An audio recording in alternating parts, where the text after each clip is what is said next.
August 1st is Taiwan Indigenous Peoples Day. In 2005, former President Chen Shui-bian and former Minister of the Council of Indigenous Peoples, Walis Pelin, chose the day to commemorate August 1st, 1994, when the term mountain people was replaced by indigenous in the Constitution.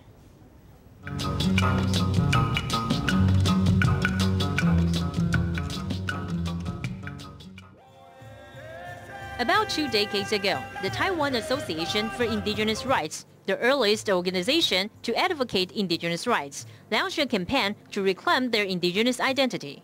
The association demanded that the National Assembly of the Republic of China amend the constitution to use the term indigenous instead of Takasakun, or savage or mountain people.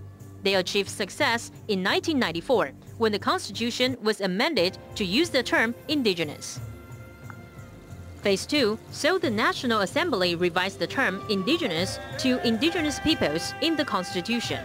During the second constitutional reform, Indigenous National Assembly delegates worked with the association to add clauses on indigenous rights to the Constitution, stating the following: the state shall, in accordance with the will of ethnic groups, safeguard the status and political participation of Aborigines.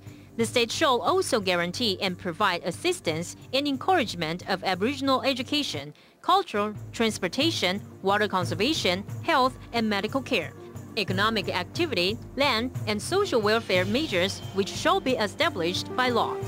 Although the basic rights of indigenous peoples were guaranteed by the Constitution, protecting such rights is still fraught with difficulty.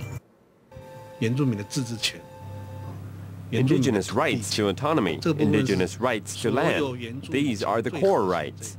Policies to guarantee them, however, have not been fully implemented. During the past 15 years, even though discrimination was removed from government documents, the indigenous are still striving to get basic rights. We hope to establish comprehensive indigenous policies so that we can have a dialogue with educated and mainstream society. Then we can discuss this with government officials and fight their actions if necessary. We will find a way to participate in the decision-making process and figure out the best way to improve our healthcare and standard of living. During the past 5 years, in terms of political participation and social status, the indigenous still remain disadvantaged. If each group has its own representative in the Legislative Yuan and taking into consideration the fact that 2% of the population is indigenous, then the number of legislative seats given to the indigenous should increase rather than decrease, as it has from 8 to 6. If that situation is allowed to continue, then groups with smaller population will never have a say in the legislative body. They would have to rely on other groups.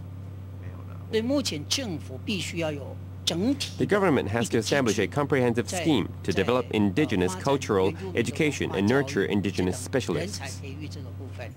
Indigenous rights in Taiwan may have improved since 1994, but there is still a long way to go before policies to guarantee and protect the indigenous rights are fully implemented.